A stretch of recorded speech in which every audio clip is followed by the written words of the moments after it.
American president Donald Trump ഭയന്ന് ജീവിക്കുകയാണ് എന്ന തരത്തിലുള്ള റിപ്പോർട്ടാണ് പുറത്തു വരുന്നത്. അത് ഇറാനെ പേടിച്ചിട്ടാണ് ഇങ്ങനെ ജീവിക്കുന്നത്. അതിൻ്റെ കാര്യമെന്ന് പറയുന്നത് അവരുടെ, അതായത് ഇറാൻ്റെ രഹസ്യ വിഭാഗങ്ങൾ വ്യത്യസ്ത ലോക രാജ്യങ്ങളിലേക്ക് ഇറാൻ അയച്ചിട്ടുണ്ട്. ചാരസംഘം എന്നൊക്കെ പറയാം.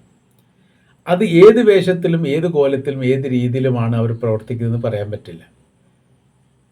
അമേരിക്കയുടെ പ്രസിഡന്റ് ഡൊണാൾഡ് ട്രംപ് പ്രസിഡന്റ് ആയതിനു ശേഷം 4 പ്രാവശ്യം വധശ്രമത്തിൽ നിന്ന് അദ്ദേഹം രക്ഷപ്പെട്ടു. ഒരു പ്രാവശ്യം അദ്ദേഹത്തിൻ്റെ ഓഫീസിൻ്റെ സമുച്ചയത്തിലാണ് ആയുധമേന്തിയിരിക്കുന്ന ആളെ കണ്ടത്. വെടിവെച്ച് കൊന്നു, അത് വേറെ വിഷയം.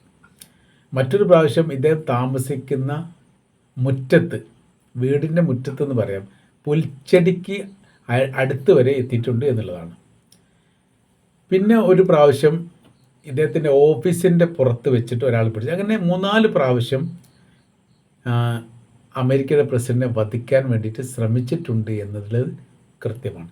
ഏറ്റവും ഒടുവിൽ ഇറാൻ നേരിട്ട് കൊണ്ട് ഈ ദൗത്യത്തിൽ ഏർപ്പെട്ട സ്ഥലം എന്ന് പറയുന്നത് തുർക്കിയിലാണ്. പിന്നെ തുർക്കിയിലെ യൂറോപ്യൻ രാജ്യങ്ങളുടെ സമ്മേളനവുമായിട്ട് ബന്ധപ്പെട്ട് കഴിഞ്ഞ 8-ാം തീയതി, അത് നമ്മൾ ഇതിന് മുൻപ് ആ വിഷയവുമായിട്ട് ബന്ധപ്പെട്ട് വീഡിയോ പറഞ്ഞതാണ്. അദ്ദേഹത്തിന് ഏറ്റവും വലിയ സുരക്ഷിതമുള്ള എയർഫോഴ്സ് 1 പറക്കുന്ന വൈറ്റ് ഹൗസ് എന്നാണ് ഇതിന് പറയുന്നത്. ഒരു സെക്കൻഡിൽ 2.5 കിലോമീറ്റർ വേഗത്തിൽ പറക്കാൻ പറ്റും. എന്ന് വെച്ചാൽ ശത്രു അവരുടെ തോക്കെടുത്തിട്ട് ഇതിനെ ചൂണ്ടാൻ പിടിക്കുമ്പോഴത്തേനും ഒരുപക്ഷെ അത് ഒരു 10-25 കിലോമീറ്റർ കടന്നു പോയിട്ടുണ്ടാവും. അത്രയ്ക്ക് വേഗതയുള്ളതാണ്. പക്ഷേ അമേരിക്ക വിറച്ചുപോയി, പ്രസിഡന്റ് വിറച്ചുപോയി. വളരെ കൃത്യതയോട് കൂടിയിട്ട് മിസൈൽ പായിച്ചുകൊണ്ട് ആക്രമണം നടത്താൻ ഇന്ന് ലോകത്ത് 1-ാം സ്ഥാനത്ത് നിൽക്കുന്ന രാജ്യം ഇറാനാണ്. അപ്പോൾ അവരുടെ മിസൈലിൻ്റെ വേഗത മാത്രമല്ല, അതിൻ്റെ പ്രഹരശേഷി കാഠിന്യമാണ്. കൃത്യമായിരിക്കുന്ന ലക്ഷ്യം വെച്ചുകൊണ്ട് ആക്രമിക്കാൻ സാധിക്കുന്നുണ്ട്. അത് ഭയപ്പാടുണ്ടാക്കുന്നതാണ്. അപ്പോൾ ഇവർക്ക് അങ്ങനെ എന്തോ രഹസ്യങ്ങൾ ചോർന്ന് കിട്ടി എന്നാണ് പറയുന്നത്. അമേരിക്കയുടെ സൈനികർക്ക് വളരെ പെട്ടെന്ന് തന്നെ ട്രംപിനെ മാറ്റാൻ വേണ്ടി തീരുമാനിച്ചു. ട്രംപ് അവിടെ നിന്ന് മറ്റൊരു വിമാനത്തിലേക്ക് കയറി ഉരുണ്ടുകൂടി. ഭക്ഷണം, വിമാനത്തിൻ്റെ അകത്ത് ഭക്ഷണം വിതരണം ചെയ്യാൻ വേണ്ടി ഉപയോഗിക്കുന്ന കുട്ടി ബസ് പോലെയുള്ള ചെറിയ പിക്കപ്പ് വാഹനം പോലെയുള്ള അതിൽ കയറി വേറൊരു വിമാനത്തിലേക്ക് കയറിയിട്ടാണ് രക്ഷപ്പെട്ടതെന്ന് പറയുന്നു. അപ്പോൾ അതിൻ്റെ തുടർച്ചയായ രീതിയിൽ ഇദ്ദേഹം ഭയപ്പാടിലാണ്. ഇത് 2-3 ഉദാഹരണങ്ങൾ ഇതുമായിട്ട് ബന്ധപ്പെട്ട് പറയുന്നുണ്ട്. എന്താണെങ്കിലും ആകാശയാത്ര ഉപേക്ഷിക്കണമെന്ന് വൈറ്റ് ഹൗസ് പറഞ്ഞതായിട്ട് ഉള്ള വിവരമാണ് വരുന്നത്. ഇതിനു മുൻപ് റഷ്യയുടെ പ്രസിഡന്റ് വ്ളാഡിമിർ പുടിൻ ഒരു യൂറോപ്പ് അമേരിക്ക സന്ദർശിക്കുന്നതുമായിട്ട് ബന്ധപ്പെട്ട് റിപ്പോർട്ട് പുറത്തു വന്നിരുന്നു. അതായത് പുടിൻ സന്ദർശിക്കുന്ന വിമാനത്തിൻ്റെ ഇടത് ഭാഗത്തും വലതു ഭാഗത്തും 2 സുരക്ഷാ വിമാനങ്ങൾ സെക്യൂരിറ്റി ആയിട്ട് തന്നെ പോയി. അഥവാ 3 വിമാനമാണ് പോയത്. അന്ന് യുക്രൈൻ്റെ യുദ്ധം കഠിനമായിരിക്കുന്ന ആ സമയത്താണ് സംഭവം നടക്കുന്നത്. അപ്പോൾ അത് വലിയ തരത്തിലൊക്കെ ചർച്ച ചെയ്യപ്പെട്ടതാണ്. അപ്പോൾ സുരക്ഷയുമായിട്ട് ബന്ധപ്പെട്ട കാര്യത്തിൽ ആ തരത്തിൽ പോകണമെങ്കിൽ അതിൻ്റെ സംവിധാനം എങ്ങനെയാണെന്ന് പറയാൻ വേണ്ടിയിട്ട് പറ്റില്ല. മാത്രമല്ല, ഈ 3 വിമാനത്തിൽ ഏത് വിമാനത്തിലാണ് ട്രംപ് ഉള്ളത് എന്നുള്ളത് പുറത്ത് വന്നിട്ടുമില്ല. സുരക്ഷാ ഉദ്യോഗസ്ഥർക്ക് പോലും അറിയാത്ത വിധം എന്നാണ് പറയുന്നത്. അപ്പോൾ ആകാശത്ത് വെച്ചിട്ട് ഇങ്ങനെ ആക്രമണം നടത്താൻ പറ്റുമോ എന്ന് ചോദിച്ചാൽ തീർച്ചയായിട്ടും പറ്റും. ഒരു അമേരിക്കയുടെ പ്രസിഡന്റ് തന്നെ വെടിയേറ്റ് മരിച്ചിട്ടുണ്ട്. മാത്രമല്ല, കഴിഞ്ഞ 2 വർഷം മുമ്പല്ലേ നമ്മുടെ ഇറാൻ്റെ പ്രസിഡന്റ് ഇബ്രാഹിം റൈസി അസർബൈജാനിൽ നിന്ന് ഇറാനിലേക്ക് പോകുന്ന സമയത്ത് ഹെലികോപ്റ്ററിൽ കൊല്ലപ്പെടുന്നു.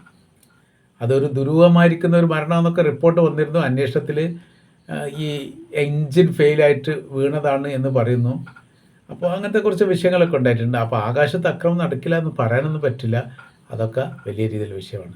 അറേബ്യൻ രാജ്യങ്ങളിൽ അമേരിക്കയുടെ പ്രസിഡന്റ് ട്രംപ് സുരക്ഷിതനല്ലെന്ന് ഇപ്പം തന്നെ അവരുടെ ഇൻ്റലിജൻസ് റിപ്പോർട്ട് ചെയ്യുന്നു. കാര്യം എന്ന് പറഞ്ഞാൽ ഇറാൻ്റെ തന്ത്രങ്ങളും ഇറാൻ്റെ രീതികളും എങ്ങനെയെന്ന് ഇപ്പോഴും മനസ്സിലായില്ല, അജ്ഞാതമാണ്. ആ രാജ്യത്തിൻ്റെ അകത്ത് ഏകദേശം 60% ജനങ്ങൾ പങ്കെടുത്ത ജനകീയ പ്രക്ഷോഭമായിരുന്നു ഇറാനെതിരെ യുദ്ധം തുടങ്ങുന്നതിന് മുമ്പ് ഉണ്ടായത്. അതിനെ വളരെ എളുപ്പത്തിൽ അടിച്ചൊതുക്കാൻ വേണ്ടി സാധിച്ച ഒരു ഭരണകൂടം അവരുപയോഗിക്കുന്ന തന്ത്രങ്ങളും രീതികളും എങ്ങനെ എന്നുള്ളത് ഇപ്പോഴും അത്ഭുതപ്പെടുത്തുന്ന കാര്യമാണ് ലോകാടിസ്ഥാനത്തിൽ നോക്കുന്ന സമയത്ത്. അങ്ങനെ വരുന്ന സമയത്ത് നമ്മൾ ഇതേക്കുറിച്ച് വിലയിരുത്തുമ്പോൾ അമേരിക്കയുടെ പ്രസിഡന്റ് ആകാശത്തിലൂടെ, ഏത് ആകാശത്താണ് സുരക്ഷിതത്വം എന്ന് പറയാൻ പറ്റില്ല, അമേരിക്കക്കകത്ത് തന്നെ ട്രംപിനെ വധിക്കാൻ വേണ്ടി വലിയ രീതിയിലുള്ള സംവിധാനങ്ങൾ ഇറാൻ ഒരുക്കിയിട്ടുണ്ട് എന്ന തരത്തിലെ റിപ്പോർട്ടും പുറത്തു വന്നിട്ടുണ്ട്. അപ്പോൾ അങ്ങനെ നോക്കുന്ന സമയത്ത് ട്രംപ് ഭയപ്പെട്ട് ജീവിക്കുന്ന ഒരു സ്ഥിതിയാണ് ഇപ്പോൾ ഉള്ളത് എന്നുള്ളത്. കിടന്നുകൊണ്ട് റൂമിൻ്റെ അകത്തൊക്കെ ഇരുന്ന് കഴിഞ്ഞ് വലിയ പ്രസ്താവന ഇറക്കുക. ചില ഇവരുണ്ടാവില്ല തീവ്രവാദികളൊക്കെ അവർ ചെയ്യുന്ന പ്രസ്താവനകളാന്ന് പറഞ്ഞാൽ, ഈ നക്സലൈറ്റൊക്കെ ചെയ്യുന്ന പ്രസ്താവന എന്ന് പറഞ്ഞാൽ അവരൊരിക്കലും രംഗപ്രവേശനം ചെയ്യൂല. പകരം എന്ത് ചെയ്യും, ഗുഹയ്ക്കുള്ളിലോ വീടിൻ്റെ അകത്തോ അല്ലെങ്കിൽ ഏതെങ്കിലും ബോംബിൻ്റെ അടിയിലോ നിന്നുകൊണ്ട് വലിയ വലിയ ഞെട്ടിപ്പിക്കുന്ന പ്രസ്താവനകൾ പുറത്തുവിടിക്കും.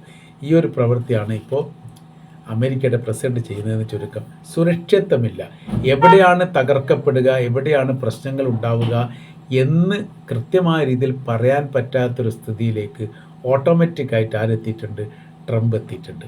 അത് ഇനിയും അങ്ങനെയുണ്ട്. സുരക്ഷിതത്വവുമായിട്ട് ബന്ധപ്പെട്ട് ഭയന്ന് ജീവിക്കുന്ന ഒരു സാഹചര്യങ്ങൾ സംജാതമായിരിക്കുന്നു.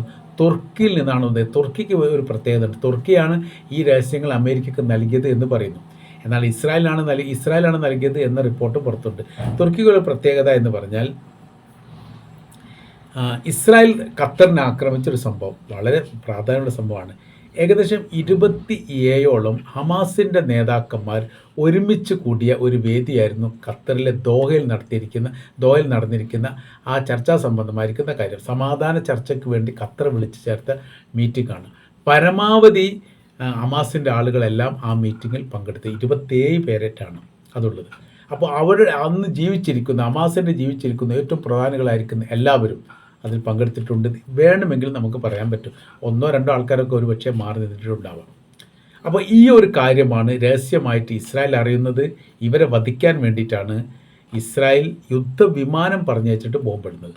ആ യുദ്ധവിമാനം പറഞ്ഞയച്ച് ബോംബിടുന്ന സമയത്ത് എന്ത് സംഭവിച്ചു, അതിൽ ഒരു ഖത്തറിൻ്റെ ഒരു സെക്യൂരിറ്റി ഉദ്യോഗസ്ഥനോ സെക്യൂരിറ്റി ജീവനക്കാരനോ മാത്രമാണ് മരിച്ചത്.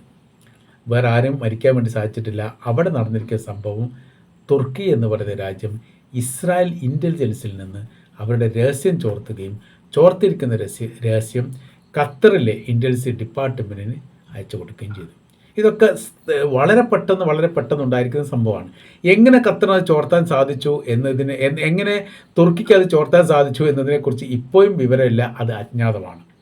അവിടുത്തെ എത്തിയ സമയത്ത് വളരെ പെട്ടെന്ന് തന്നെ ഹമാസിൻ്റെ ആളുകളെ ഈ ഖത്തർ ഗവൺമെൻറ് തടയുന്നു. അവിടെ എത്തിയവരെ വളരെ പെട്ടെന്ന് യുദ്ധകാലാടിസ്ഥാനത്തിൽ അവിടുന്ന് പുറത്താക്കുന്നു. അങ്ങനെ മറ്റൊരു വീട്ടിലേക്ക് മാറ്റുന്നു. ഇവിടെ ബോംബിടുന്ന സമയത്ത് ഇസ്രായേൽ ഈ സംഭവം അറിയുന്നില്ല, ആളെ മാറ്റത് അറിയുന്നില്ല. അതുകൊണ്ട് അവർ ബോംബ് വെറുതെയായി. അവിടെ ഇസ്രായേൽ പഠിച്ചൊരു പാഠമുണ്ട്, തങ്ങളുടെ രഹസ്യങ്ങളും ചോരും എന്നുള്ളത്. അപ്പോൾ അങ്ങനത്തെ ഒരു കുറ്റമറ്റ ഒരു അന്വേഷണ സംവിധാനം തുർക്കിക്ക് ഉണ്ട് എന്ന് ലോകം അറിയുന്നതും ഏറെക്കുറെ അന്നൊക്കെ തന്നെയാണ്. ഇതിന് രണ്ടാമത്തെ ഒരു വെർഷൻ എന്ന് പറയുന്ന സമയത്ത് ഇറാൻ്റെ പ്രസിഡന്റ് ഇബ്രാഹിം റൈസി കൊല്ലപ്പെട്ടപ്പോൾ അമേരിക്കയുടെ സഹായം ഇറാൻ ചോദിച്ചിട്ടുണ്ട് എന്ന് പറയുന്നു. സ്ഥിരീകരിക്കപ്പെട്ടിട്ടില്ല.